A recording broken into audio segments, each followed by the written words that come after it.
We're going to check in with Chief Meteorologist Aubrey Urbanowicz. Yeah, she joins us from downtown Harrisonburg with the first peek at the forecast. Aubrey, is it still nice outside? Yeah, it's actually still pretty nice out. It's a little chilly, but overall, it's not too cold. I only have a sweater on, so it's pretty comfortable. Temperatures across the region, though, already dropping into the upper 50s for a few areas, but most of us are still kind of holding on right around 60 degrees. But now that the sun is setting, those temperatures are going to continue to drop this evening. So for the rest of this evening, expect temperatures generally in the mid to lower 40s. Down to about 44 degrees by 11 o'clock. We're going to stay clear this evening, and with that, temperatures are going to cool back into the 30s overnight. Over the next couple of days, now it was a beautiful afternoon today. We've got another beautiful afternoon tomorrow. Temperatures will be warming as we head into the end of the week, but the big story is our next system this weekend. The weekend cold front, that's going to throw a nice wrench in our plans for the weekend.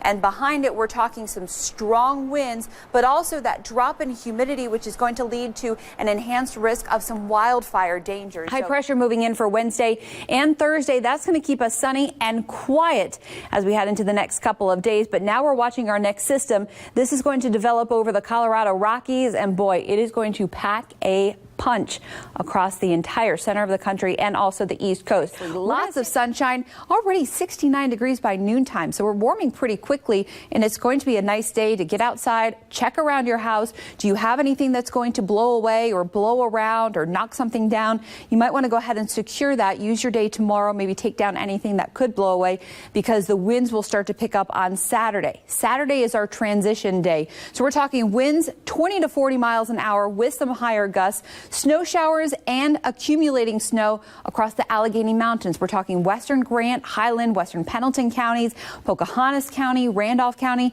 those areas.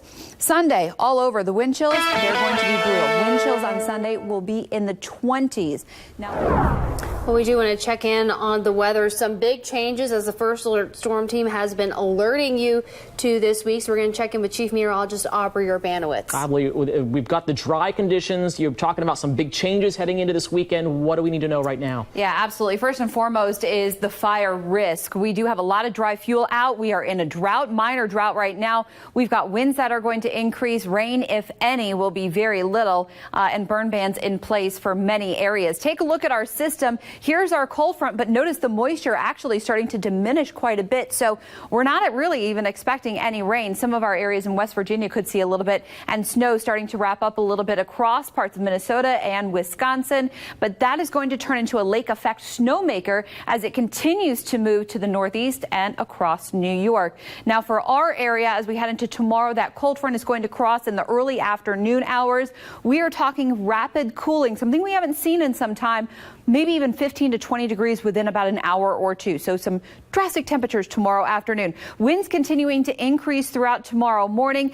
And yes, a few snowflakes possible as we head into our weekend. But take a look at our wind gusts. This is as we head into tomorrow morning. Notice how they're already starting to increase and become even stronger as we head into Saturday night, and will be even stronger as we head into Sunday. Now, while I'm awaiting our next cold front, take a look at it here. The cold air filtering in as we head into tomorrow. So how cold and how quickly the temperatures will drop, I'll have that coming up in just about 3 minutes. Lakes, it's a system that meteorologist Aubrey Urbanowicz has been telling us about for days, and it looks like it's not slowing down, Aubrey. Days and days. No, in fact, this one's moving closer and closer. We call this the classic comma cloud. You can see kind of that comma shape there. That's what we call kind of a full-blown mid-latitude cyclone, an area of low pressure. Rainfall actually kind of starting to diminish as it moves across the Ohio Valley. Snowfall starting to deteriorate. However, once it starts moving across the lakes, the lake effect snowmaker is going to gear up. So how do we get lake effect snow? Well, the lakes right now are still warm. The lakes don't cool as much as land does. So when that cold air moves over the warmer waters, that causes that air to rise, and then we have clouds, and those clouds have a lot of moisture associated with them, and that's how we get some snowflakes, because the air is still relatively cold. We have our lake effect snow belts, and that's the area that we're going to see some snow showers, and we can get lake effect snow all the way down to the Allegheny front. We have that wind traveling up the mountains. The air rises and condenses into clouds and will create what we call upslope snow showers showers across our western facing mountains.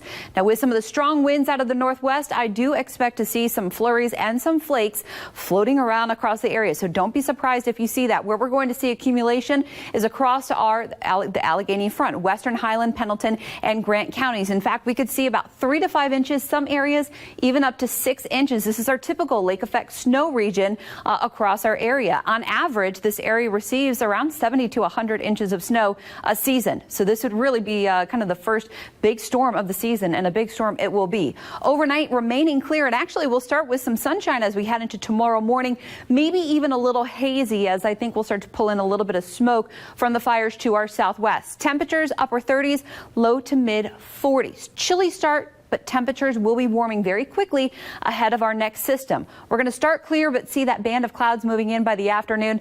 High temperatures should be right around lunchtime in the mid to upper 50s in West Virginia and right around 60 degrees, some areas in the lower 60s. Best part of the weekend will be before noontime on Saturday. Now, I do expect a few showers across West Virginia, and I'm not ruling out a stray shower in the valley. However, I think we're going to be pretty moisture starved by then, maybe a sprinkle, but again, can't rule out a stray shower tomorrow afternoon. Quickly, temperatures dropping into the 40s. Notice our winds around 20 miles an hour, even up to 30. We're in the 40s by 3 o'clock tomorrow afternoon, and in the 30s as we head past about 5 o'clock. So temperatures dropping pretty quickly, and that snow machine, yep, that's going to continue to go across the Allegheny front into Sunday. So feel like temperatures tomorrow afternoon, as we drop into the 50s, it's going to feel like it's in the 40s. As we drop into the 30s by 5 o'clock, it's going to feel like it's in the lower 30s, and by 8 o'clock, it's going to feel like it's in the 20s. We're talking winds 20 to 40 miles an hour with higher gusts up to maybe even 50 miles an hour. So some serious winds this weekend. Please, even travel just across the interstate is going to be treacherous, and you definitely don't want to head to West Virginia and across those snow areas. Temperatures falling throughout tomorrow afternoon. 39 our high on Sunday. Yellow alert Sunday, because as the winds continue to increase Saturday night into Sunday, that's where we have that high wildfire danger, especially as that humidity drops behind that front. So, gosh, if we can make it through Monday without any fires, we're doing really, really good. It really did. But Aubrey, just like you predicted, I saw some of the flakes flying around Harrisonburg this weekend. Morgan, did you see them? I did. I saw them. Forecast verified, right? That's right. Oh my gosh. Couldn't plan out that timing any better. But yeah, we did see some flurries in some areas, even got a little bit of a dusting. This is sent in from Tony, and you may have seen us feature the Weather Cat. This is their view from Boise on Sunday. So many of our areas in West Virginia did pick up measurable snow. 6 inches in Bayard and Grant County, 2.3 in Klein Gap, 2.5 in Cherry Grove, and a trace in Sugar Grove and in Boise, and a couple other areas along the Virginia-West Virginia border. And then let's turn to the wind gusts. Boy, they were howling over the weekend. Did have some